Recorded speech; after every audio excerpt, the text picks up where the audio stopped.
Hi hello అండి, welcome to create nature. ఈరోజు recipe వచ్చేసి సగ్గు బియ్యంతో వడియాలు ఎలా పెట్టుకోవాలో చూద్దామండి. ఈ వడియాలను 1 ఇయర్ దాకా లేదంటే 2 ఇయర్స్ దాకా స్టోర్ చేసుకోవచ్చు. ఇప్పుడు ఎలా చేసుకోవాలో చూద్దాం. ఒక గిన్నె తీసుకొని 1 గ్లాస్ సగ్గు బియ్యాన్ని అందులోకి 1 గ్లాస్ వాటర్ వేసి ఓవర్ నైట్ మొత్తం నాననివ్వాలి. ఇలా నానిన సగ్గు బియ్యంలోకి ఇప్పుడు కొంచెం సాల్ట్, జీలకర్ర వేసి మొత్తం ఒకసారి కలుపుకోవాలి.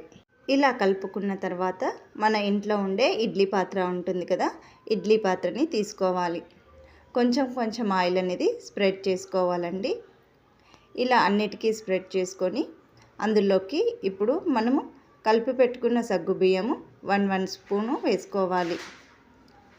వేసుకొని ఈవెన్గా ప్రెస్ చేసుకోవాలి. ఒకదాని మీద ఒకటి ఉండకుండా ఈవెన్గా ప్రెస్ చేసుకోవాలి. వీటిని ఎండలో పెట్టుకుంటే 1 డేలో ఆరిపోతాయండి. మనము నీడలో పెట్టుకుంటే ఫ్యాన్ గాలికి 2 డేస్ పడుతుంది ఎండడానికి. ఇలా అన్నిటికీ స్ప్రెడ్ చేసుకున్న తర్వాత మనం ఉండే పాత్రలకి అన్నిటికీ ఇలానే పెట్టుకోవాలి. ఇలా పెట్టుకొని పక్కకు పెట్టుకోవాలండి వీటిని.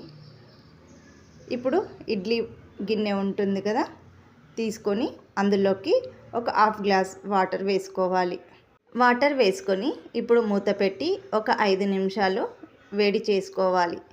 ఇలా వేడి అయిన వాటర్లోకి మనం వేసి పెట్టుకున్న సగ్గుబియ్యం ఉన్నాయి కదా, వాటిని పెట్టేసి మరొక 10 నిమిషాలు మీడియం ఫ్లేమ్లో మగ్గించుకోవాలి. ఇలా 10 నిమిషాల తర్వాత చూసామంటే మనకు అప్పుడే తెలిసిపోతుందండి. ఇలా అయిన తర్వాత మనం స్టవ్ ఆఫ్ చేసుకొని ఒక 5 నిమిషాలు పక్కకు పెట్టుకోవాలి. 5 నిమిషాల తర్వాత అందులో నుంచి తీసి మన ఇంట్లో ఉండే వడియాల పేపర్ ఉంటుంది కదా, ఆ పేపర్ పైన పెట్టుకోవాలి. ఇలా పెట్టుకొని నేనైతే ఇక్కడ ఎండలో పెట్టుకుంటున్నానండి. ఇలా నేనైతే ఎండలో పెట్టుకున్నాను. మీరు కావాలంటే ఫ్యాన్ గాలికి కూడా పెట్టుకోవచ్చు.